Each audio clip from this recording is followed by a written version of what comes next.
Adil hər bir suala verdiyi cavabda əvvəl ona edilən ittihamı rədd etsə də, sonra dolayı yollarla özünün elə həmin, bəlkə də özü də istəmədən elə həmin etiqadda olduğunu ortaya qoyur. Buyurun, indi əlhamdülillah həmin səs yazılarından bir təqdim edirəm. Buyurun. Bismillah.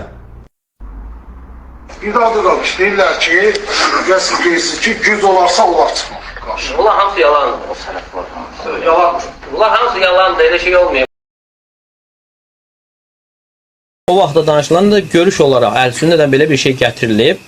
Məsələn, orada güc olarsa və heç bir fəsad olmazsa, yəni bu şərtlər var da. Yəni bu Əhl-Sünnənin yəni görüşlərindən biri olaraq alimlər kimsə İbn Həcər Rahimehullah Fəthül Baridə Əhl-Sünnəyə mənsub edərək gətirir deyə belə bir şey gətirilib. Eşitsiniz də qardaşlar, sualın cavabını inkar eləsə də sonra özü boynuna alır ki, görüş olaraq gətirilib. Ay orada desə ki, sonra başqa şey deyil, o yəni ben. Fakt odur ki, görüş olaraq gətirilib və deyilənlər də heç də yalan deyil. Bütün hizbilər yalancıdır. Bütün hizbilər sələfdən başqa bir əqidəyə, bir mənhəcə nisbət olunanlar yalan danışanlardır.